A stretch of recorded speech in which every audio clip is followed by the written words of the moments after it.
Welcome, Nance. We have entered the parallel universe where usually your job is to scare the out of us, and now you seem to be Captain Calm Down. You seem to be, I don't know where you are after yesterday, but it is exhausting, isn't it? You know what it is? It's all these Biden 2020 cookies people sent me. So I think I'm on a sugar overload, and I'm just crashing out. Yeah.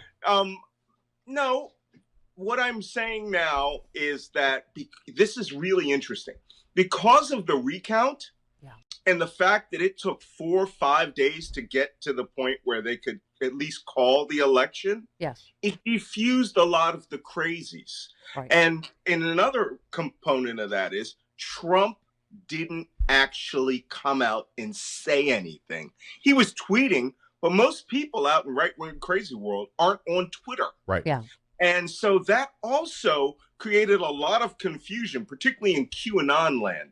And so while I was eating all that up with a healthy dose of Schadenfreude, I was just finding that Fox News was also muddling the waters by getting people to follow this whole Sidney Powell. She's a lawyer from Michael Flynn, who has said she has evidence that the CIA paid Joe Biden $150 million to get permission to, I don't know, use these voting machines from a company called Dominion. It's so crazy out there. It's like they're having a heart attack and they don't know which way to go, look up and down. So what that does for me is it makes me a little calmer because our opposition is fractured right now. Of course, they're going to get back together again. But for now, we can rely on them to be, injecting themselves with a double dose of stupid. Every time I calm down, Malcolm, because this was for however long this went on yesterday, was really unnerving. Them saying we're not going to certify the results in Michigan, black people's votes don't count, and then of course public outcry, and the two Republicans are forced to do the right thing and reverse it. And then Robert Costa saying, one thing I keep hearing from Rudy people tonight, they know they can't catch up. What they want in Michigan, Pennsylvania, Nevada, other states is for the vote to not be certified. Their end game is to try to force it to the House.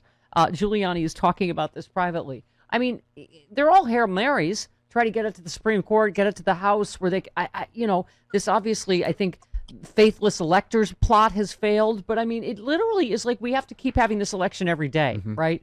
Well, you do. I mean, they're desperate. And you have to look, come on, Rudy Giuliani's getting paid $20,000 per day just to make Trump feel like he's doing something. Yeah, the con man is getting conned by all the con men that are left, right? I mean, Grifty McGrifterson, I mean, they have this game down. But there's nothing that can be done here. If they force it to the House of Representatives, I don't see how they win. Well, I don't understand their logic on that because each state gets a vote.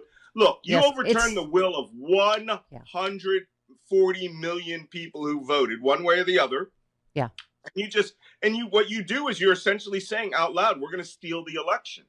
The government is moving forward without them. Yeah. Right? Despite the fact that Trump is making all these crazy last minute appointments to acting people so that they can get Fox News chyrons that they were the Assistant Secretary of Defense or something like that. That's not what's really happening here. What's happening is Donald Trump is coming apart in the White House, and his support structure is devolved down to Rudy Giuliani, Sidney Powell, and Donald Trump Jr., which is an A team if I ever heard. Yes. By the way, as you've written in countless books now, I mean, you couldn't be fulfilling Putin's wish list any better, right?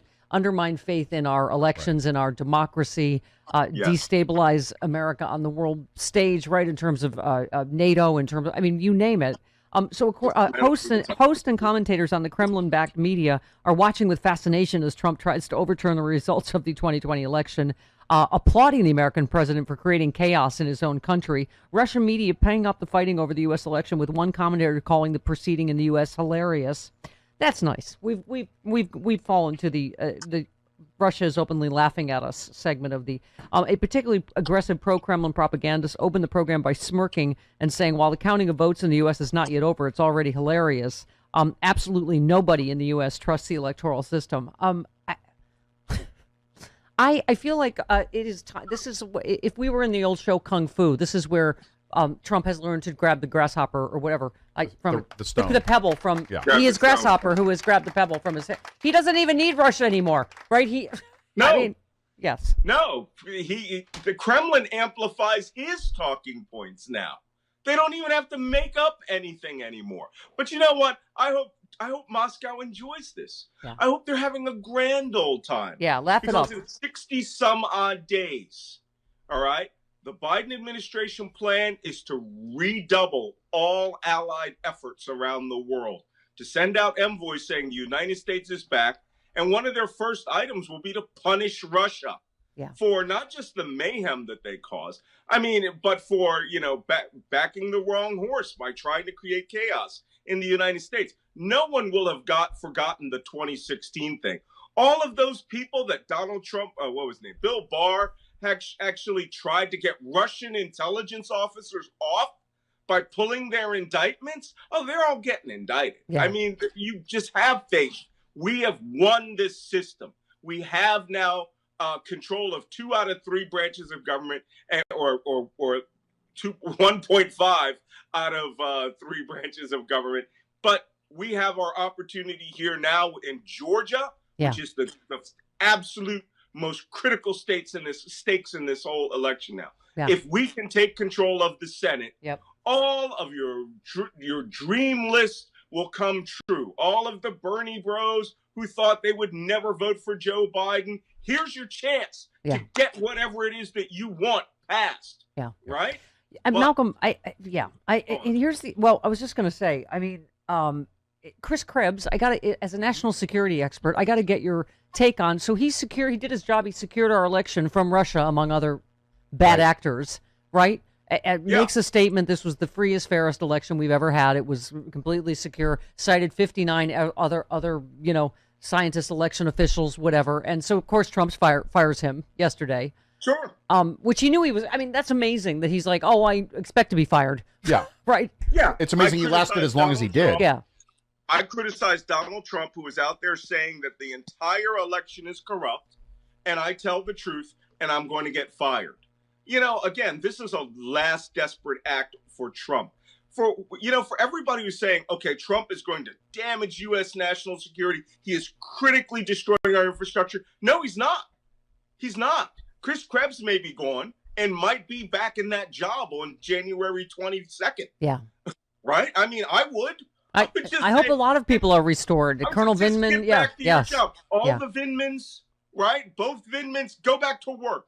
Everyone who was fired under Donald Trump by a political commissar, report back to work. Yep. The great rebalancing has to take place. Right. So I can't even tell who their good guys and bad guys are anymore. A federal judge, as you know, ruled that Chad Wolf was not lawfully serving as Department of Homeland Security head when he issued his horrible DACA memo, which, of course, Joe Biden will undo and, help the dreamers. But so then Chad Wolf said he refused to fire Chris Krebs. So now you're like, is Chad Wolf also... Well, he's not even legally appointed, so I don't even know if you can fire him. But yeah, he can't. He's not. He wasn't legally in the job. He had no authority back to the day he was appointed. Right. So this, whether he can fire Chris Krebs or not. That's the John Bolton dilemma, right? Right. Oh, I'm going to narc on Trump, but I'm not going to say anything at his impeachment until I get a book deal, and I'll come talk about it 6 months later. Chad Wolf is another. I really think that there should be a dead man walking list. And I mean that euphemistically.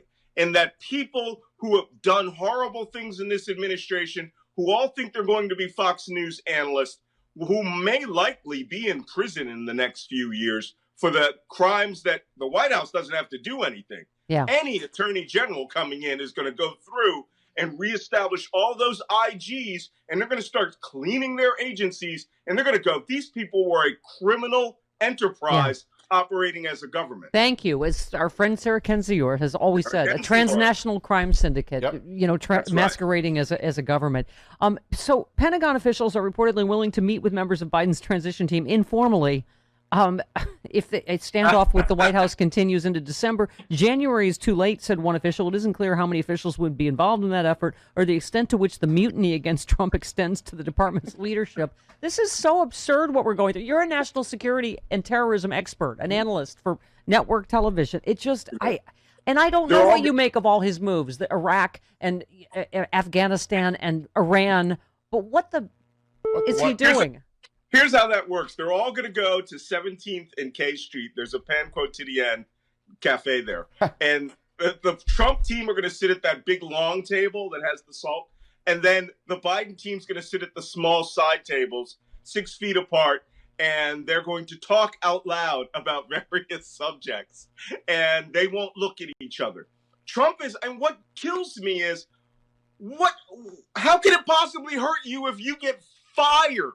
Right. If you think you're that deep a loyalist that you won't talk to the incoming administration. I mean, that woman who runs the GSA, she definitely needs, when this is all over and done with, she's a career employee who apparently works for Donald Trump. She won't even think of giving them offices until it's certified. Never been done before. Yeah. Right? But so I mean, it is serious for national security, isn't it? I mean, we are flying blind. It's not that we know Joe Biden's the most qualified person probably to ever take this job, but they're flying blind on national intelligence, on vaccine development, on, God knows what he's doing with Iran and with Afghanistan and what he's going to try to do Imagine coming into that office on January 21st and you're the you're director of national intelligence or one of the deputy directors of national intelligence, and you sit down to get your morning brief and you find out Iran is actually 4 or 5 months away from an atomic bomb. Yeah. And they could have told you that 3 months ago. Right. Right? So that you would know what to do. Now you're in damage control mode. There are hundreds of people who need to get spooled up on what they are doing. And this is pure mayhem. This isn't just, this isn't removing the W key from the typewriter.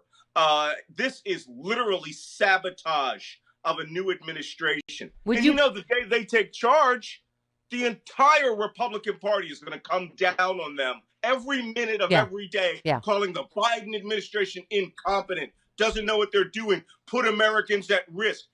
That's absolutely insane. These people literally killed 250,000 Americans through their incompetence. And now you can be sure the Republican Party will become the paragons of virtue on the day that Biden takes off. I'm not a national security and terrorism analyst like you are, but I'm going to say the fact that Al-Qaeda has endorsed Trump's swift withdrawal of all American troops from Afghanistan. I'm going to say ISIS has also endorsed it. Yeah. But I believe they said Al-Qaeda as well. Yeah, whatever version. Everybody there. Yeah. I got some news for you. For us to draw down that fast, we're going to have to abandon all of our equipment again, just like he did in northern Syria, right? Yeah, because Putin told him to. Yeah. Freezers to the Russians. Yeah. Right? Giving them all of our equipment. The only thing they did, they had to take all of their ammunition into the desert and blow it up. Yeah. Al-Qaeda, ISIS, and the Taliban are going to reap what we're about to do in Afghanistan. And I have no idea why Trump has this in his head that he is some great viceroy of Afghanistan by taking the troops out right now. I don't get it. He's doing it. It's got to be for Russia. It's got to be. Oh, good. And could we sleep better? Will he attack Iran before he leaves office in the next 60 days? I think he's the kind of guy to just freaking nuke Iran. I'm being facetious. All right. Sleep well, everybody. Do that. Oh. No, but he is the kind of guy to attack Iran the night before Joe Biden takes over and go, hey, here's your poop pie. Yeah, he's the kind of guy that would break stuff as he leaves. Yeah, he set fire to the house. Yeah, totally. Right. Of all of the terrifying Malcolm Nance appearances on the Stephanie Miller Show, let's take a moment to say good morning. We've talked the whole night through. Yeah, he likes a big finale. He likes a big finale with fireworks. Yep.